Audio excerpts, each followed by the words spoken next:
Some places hold an energy that's hard to explain.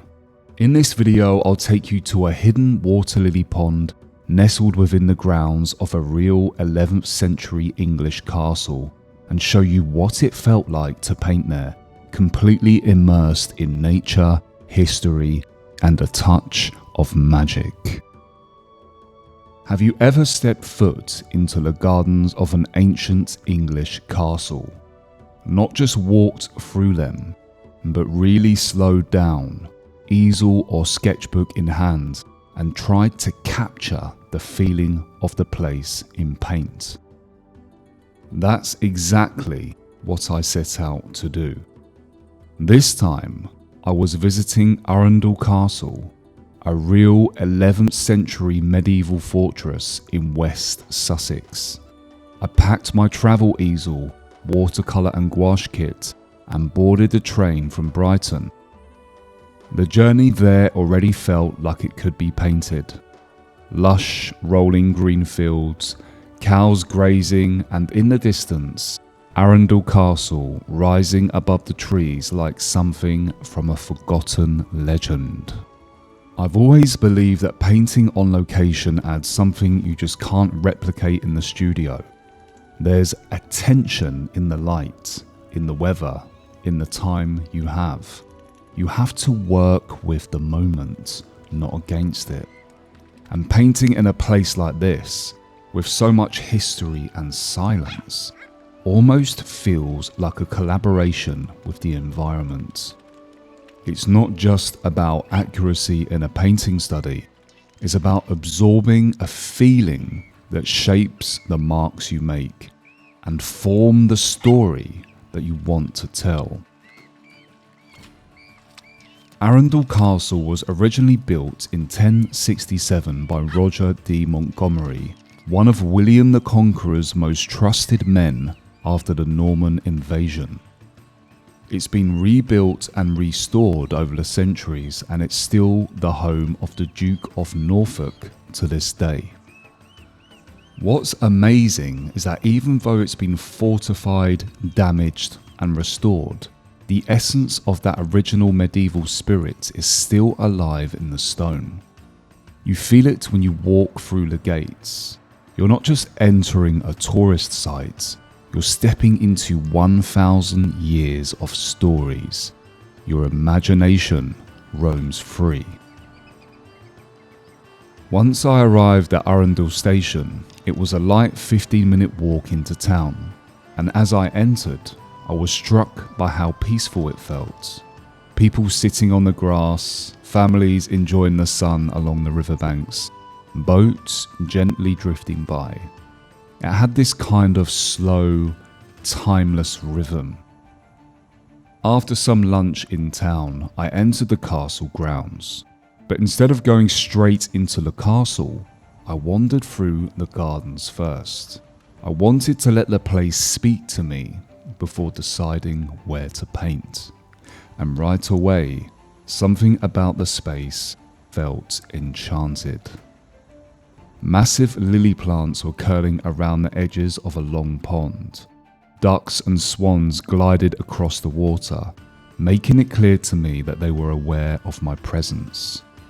One of the swans climbed out, shook off water from its feathers, and strutted right past me. There were only a few other people around, and the silence made every detail feel more vivid. I've always found that places with deep history stir the imagination more than anything. It's not just what you see, it's what your mind starts to fill in. You walk past a crumbling wall, and you imagine a knight brushing past it on his way to a secret meeting. You sit by the pond, and suddenly it's not just water and lilies, it's a portal to a myth. Arundel Castle isn't directly linked to King Arthur, but it certainly feels like a place that would inspire those legends. The Lady of the Lake, who gave Arthur Excalibur, is a figure tied to the stillness of water, to moments of silence that suddenly turn into destiny.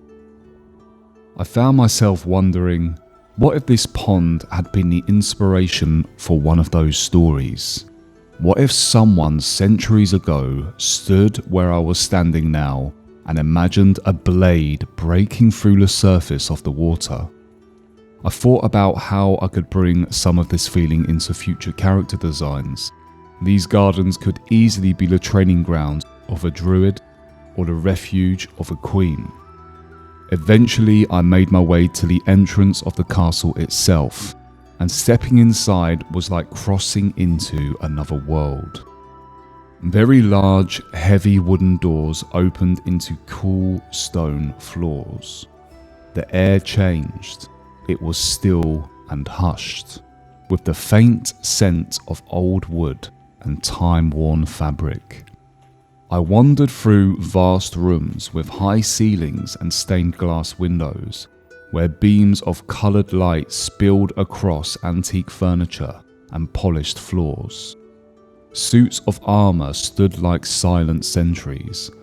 Ornate swords and medieval shields lined the walls. Oil portraits watched from above. It was like walking through an ancient memory.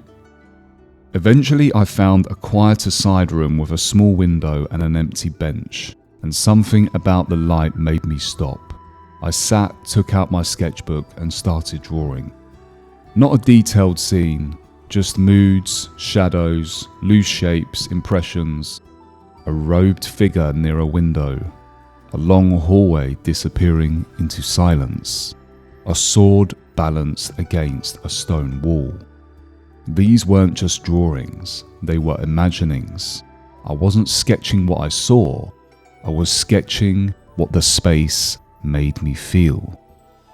If you're an artist and you want to build more momentum in your work, whether that's confidence, income, or routine, I'm offering one-on-one coaching now. You can book a free discovery call with me below to explore what that could look like. After a while, I stood and made my way back outside. The light had shifted again. The castle behind me, I walked the length of the gardens one more time. And finally I returned to the far side of the water lily pond, the place I had been thinking about since I arrived. For this painting, I chose to paint in watercolour and gouache. Watercolour allows for softness and transparency, perfect for capturing the light reflections in the pond. Gouache, on the other hand, gives weight and texture. It lets me build highlights and define structure. The combination of the two are great for plein air painting. I started by sketching the composition lightly with a red pencil. Then I laid down a soft sap green wash across the water. Once it dried, I began building form, layering opaque colour, mixing in white gouache to give the lily pads some body. At one point, a group of ducks waddled right past me. I was deep in it now, present, absorbed, translating what I saw and felt into paint. I chose a single yellow lily flower as the focal point. It stood above the others, catching the light just right. I worked around it, adjusting the values to create space, shape, and atmosphere. And when it felt complete, I stopped. More than anything, this painting reminded me why I paint outdoors, and why I seek places that stir something in me. It's not always about creating the perfect image, it's about being fully present, responding to a moment that will never happen again. This day at Arundel Castle will live in the colours I mixed, the brushstrokes I laid down, and now in this painting. I packed away my materials, took a deep breath, and felt incredibly grateful for the quiet and beauty of the moment. But the day wasn't over yet. With my painting safely packed, I wandered back into Arundel town. It was heading towards the end of the day. Before heading home, I decided to visit Arundel Cathedral. The towering Gothic architecture pulled me in. Inside, it was peaceful, still, and incredibly moving. Coloured light filtered through the stained glass windows, casting deep blues and ruby reds across the stone columns. Locals were out enjoying the evening, families by the river, couples outside the pubs. The golden hour light made everything glow. The soft sound of conversation echoing down the narrow streets. It was the perfect ending to the day. Eventually, I made my way back to the station and caught the train home, carrying with me the finished painting and a sense of calm and contentment. Back in Brighton, I added a few final touches to the painting, subtle reflections in the water using ultramarine, sap green and titanium white gouache.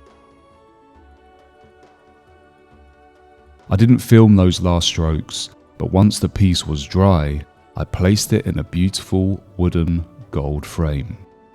If this painting speaks to you, you can actually own the original, framed and ready to hang. There's only one. You can also purchase archival quality prints on textured paper that keep the softness and atmosphere of the original. Thank you for joining me on this journey. I hope it stirred your imagination too.